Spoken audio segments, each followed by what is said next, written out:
എന്ത് തൊഴിലാണ് ചെയ്യുന്നത്? ഞങ്ങൾ മത്സ്യബന്ധനത്തിന് പോകും. മത്സ്യബന്ധനം, കായൽ ഉൾനാടൻ മേഖലയുള്ള ഉൾനാടൻ മത്സ്യത്തൊഴിലാളിയാണ്. അപ്പോൾ ഇപ്പോൾ നമ്മുടെ ഈ മത്സ്യമേഖലകളിൽ നമ്മുടെ ഈ കായലോര മത്സ്യങ്ങൾ ഗണ്യമായി കുറയുന്നുണ്ടോ? കുറയുന്നുണ്ട് പറഞ്ഞാൽ ഈ വേസ്റ്റ് മൊത്തം കായലോട്ടില്ലായിരുന്നു ചെല്ലുന്നത്. ഈ കമ്പനിയിലെ വിഷവെള്ളം മൊത്തം അടിച്ച് കായലോട്ടാണ് പുഴയോട്ടാണ്. ഇപ്പോൾ എന്തെല്ലാം മത്സ്യങ്ങൾ കാണാനില്ലെന്ന് പറഞ്ഞത് ചൂടയില്ല, നെച്ചൂട, ഈ വെള്ളക്കൊഴുവയില്ല, നന്തൽ കാണാനില്ല, ചെമ്മീൻ കാണാനില്ല.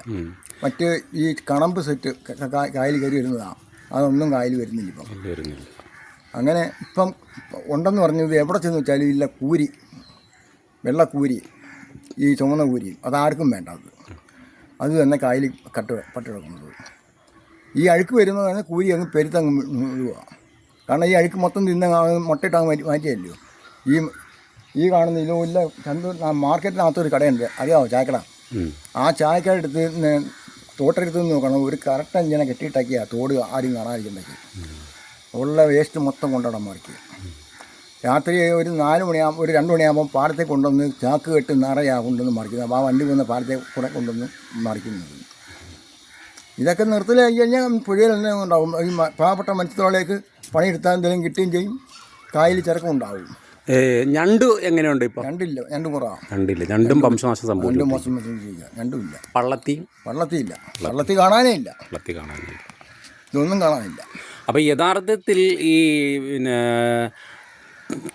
ചെമ്മീൻ ഫീലിംഗ് ഫാക്ടറികളിലെയും മറ്റ് കമ്പനികളിൽ നിന്ന് ഉൽപ്പാദിപ്പിക്കുന്ന മലിനജലങ്ങളും എല്ലാം ഈ തോടുകളിലേക്ക് യാതൊരുവിധ നിയന്ത്രണവും ഇല്ലാതെ തട്ടുന്നത് മൂലം ആണ് ഈ മത്സ്യക്കുരുതി വരാൻ കാരണം ഈ തോട്ടത്തിൽ താമസിക്കുന്ന ജനം മൊത്തം കൊണ്ടുവന്ന് ഉള്ള വേസ്റ്റ് മൊത്തം കൊണ്ടുവന്ന് മറിക്കുക.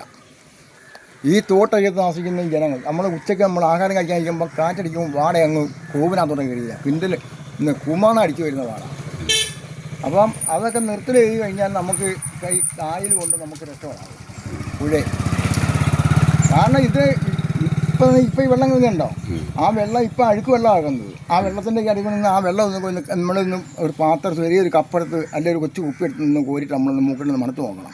ആ വെള്ളത്തിന് മണം അറിയണമെന്നുണ്ടെങ്കിൽ 4 മണിയാകുമ്പോൾ നോക്കണം. പിന്നെ ഈ കക്കൂസിൻ്റെ മാലിന്യം മൊത്തം അടിച്ച് ഇലക്കിഞ്ഞ് വിടും. പിന്നെ അതിൻ്റെ കൂടെ കമ്പനിയിലെ അഴുക്കും വെള്ളവും വേസ്റ്റ് വിഷവായു വെള്ളം ഇതെല്ലാം മൊത്തം അടിച്ചിറക്കുന്നത് എല്ലാം ഈ തോടുകളിലേക്കും പുഴകളിലേക്കുമാണ്. അപ്പോൾ ശരിക്കും പറഞ്ഞു കഴിഞ്ഞാൽ പുഴ കൊണ്ട് ഒരുപറ്റം ഉൾനാടൻ മത്സ്യത്തൊഴിലാളികളുടെ ഉപജീവന സാധ്യതകളെയും ഇത് സാരമായി ബാധിക്കുന്നുള്ള കാര്യം ഗവൺമെൻറ് അറിയുന്നില്ല.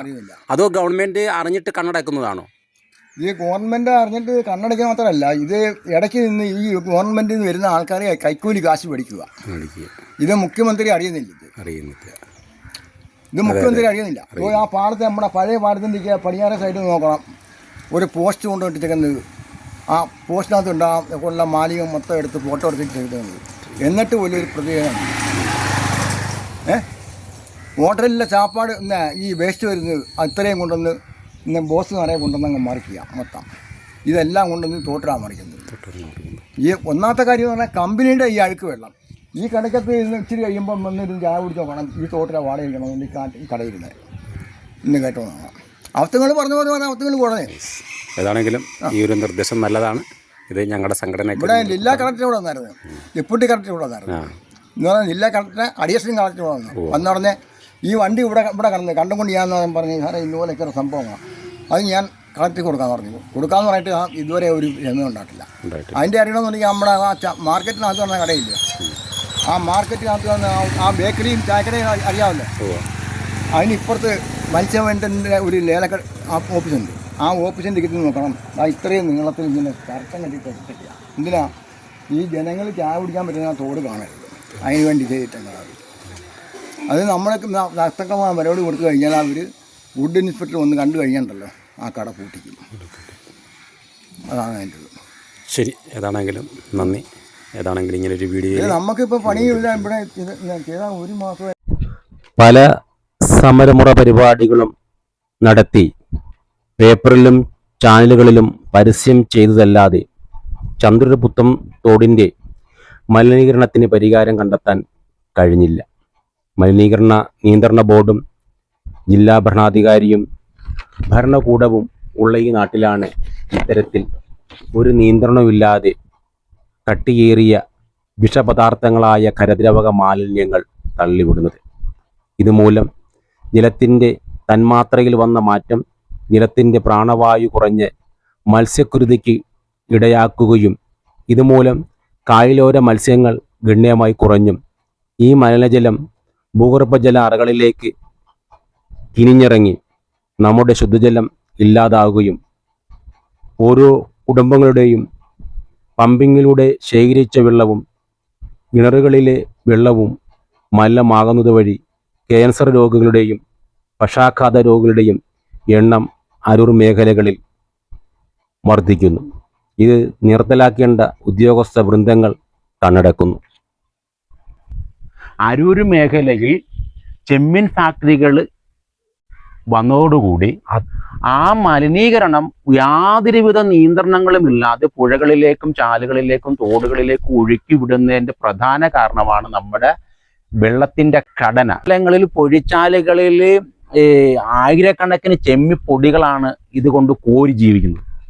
ആ പൊടികളിൽ നിന്നില്ലാതെ ചെമ്മിച്ചോല എന്ന് പറയുന്ന ഒരു സമ്പ്രദായം നമ്മുടെ പൊഴിച്ചാലുകളിൽ ഉണ്ടാകുമായിരുന്നു പണ്ട് കാലങ്ങളിൽ. ആ പൊഴിച്ചാലുകളിൽ ഇന്ന് ചെമ്മിച്ചോല കാണാനില്ല. പണ്ട് കാലങ്ങളിൽ എൻ്റെയൊക്കെ ഒരു ചെറുപ്രായത്തിൽ ഇവിടെ പല ചേച്ചിമാരും അമ്മമാരും ചെമ്മിപ്പൊടി കോരുന്ന ഒരു സമ്പ്രദായം ഇപ്പൊ അതുണ്ടോ? ഈ കമ്പനികളിലെ വെള്ളം ഒഴുക്കുന്നത് കൊണ്ട് ചെമ്മിപ്പൊടികൾ ഇവിടെ ഇല്ല. പിന്നെ രണ്ടാമത് എന്ന് പറഞ്ഞാൽ ഇവിടെ പൊടിച്ചു വരുന്ന ചെമ്മിൻ ഇവര് മുഴുവനും അമോണിയം സാധനമൊക്കെ അടിച്ച് ആണ് ഈ ചെമ്മിൻ മുഴുവനും കേടുവരാതിരിക്കാനായിട്ട് ഇടുന്നത്. ആ വെള്ളം മുഴുവനും പുറത്തേക്ക് ഒഴുക്കി വിട്ട് കഴിയുമ്പോൾ പുഴയിലുള്ള മത്സ്യം മുഴുവനും ചത്തുപോയി. നമ്മുടെ ഉൾനാടൻ അതായത് ഈ പുഴയിലുള്ള മത്സ്യവും ചത്തുപോകും, ചെമ്മിക്കുഞ്ഞും എല്ലാം ഒന്നും ജീവിച്ചിരിക്കുകയില്ല. അതായത് ഉൾനാടൻ മത്സ്യസമ്പത്ത് തന്നെ ഇന്ന് ഗണ്യമായി കുറഞ്ഞിരിക്കുന്നു. പുഴയിലൊക്കെ ഇന്ന് മറ്റു മേഖലകളിൽ നിന്നാണ് മത്സ്യത്തിനെ വാങ്ങി കെട്ടുകെട്ടാക്കി വളർത്തുന്ന ഒരു സിസ്റ്റം. ഇത് വലിയൊരു കുഴപ്പം തന്നെയാണ് നമ്മുടെ അരൂർ മേഖലയെ സംബന്ധിച്ച്. ഈ പ്രധാനമായും കാർഷിക മേഖല തകരാനും മത്സ്യസമ്പത്ത് ഗണ്യമായി കുറഞ്ഞു പോകാനും പാടശേഖരങ്ങൾ കെട്ടുകെട്ടാക്കി വന്നതിൻ്റെ പ്രധാന കാരണം ഈ ചെമ്മീൻ ഫീലിംഗ് ഫാക്ടറികളിലെ മലിനജലം മറ്റു ഫാക്ടറികളിൽ നിന്ന് പുറന്തള്ളുന്ന മലിനജലവുമാണ് പ്രധാന കാരണം. ഇപ്പൊ നമ്മുടെ ബഹുമാനപ്പെട്ട ആരിഫ് സാർ ഇവിടെ MLA ആയിട്ട് MP ആയിട്ട് ഇരുന്ന കാലത്ത് 2006 അരൂർ മേഖലയിൽ എവിടെയോ ട്രീറ്റ്മെന്റ് പ്ലാന്റ് സ്ഥാപിക്കുന്നതിന് വേണ്ടി സ്ഥലം വാങ്ങി എന്ന് പറയുന്നുണ്ട്. അവിടെ ഇന്നോളം വരെ ട്രീറ്റ്മെന്റ് പ്ലാന്റ് സ്ഥാപിക്കുന്നതിനുള്ള അനന്തര നടപടികൾ സ്വീകരിച്ചിട്ടില്ല. പക്ഷെ അത് വലിയൊരു ഗുണകരമാകുന്ന ഒരു കാര്യമാണ് അത് ചെയ്തു കഴിഞ്ഞാൽ. കാരണം ഇവിടുത്തെ മത്സ്യസമ്പത്ത് നഷ്ടപ്പെടില്ല. മത്സ്യം കൊണ്ട് കഴിയുന്ന ഒട്ടനവധി കുടുംബങ്ങളുണ്ട്. അതുപോലെ കൃഷി കൊണ്ട് ഉപജീവനം കഴിയുന്ന ഒട്ടനവധി കുടുംബങ്ങളുണ്ട്. അവരുടെ എല്ലാത്തിൻ്റെ ഉപജീവന സാധ്യതകളെ സാധൂകരിക്കാൻ നമ്മുടെ ഇവിടുത്തെ ഗവൺമെൻറ് ഏജൻസികൾക്കും അതുപോലെ തന്നെ നമ്മുടെ മറ്റ് സാമൂഹ്യ പ്രവർത്തകർക്കും കഴിഞ്ഞാൽ, ഇത് ചൂണ്ടിക്കാട്ടിക്കഴിഞ്ഞാൽ ഇതിന് ഒരു പരിധിവരെ ഇതിനെ നിയന്ത്രണ വിധേയമാക്കാം എന്നാണ് നമുക്ക് പറയാൻ കഴിയുന്നത്. ഒപ്പം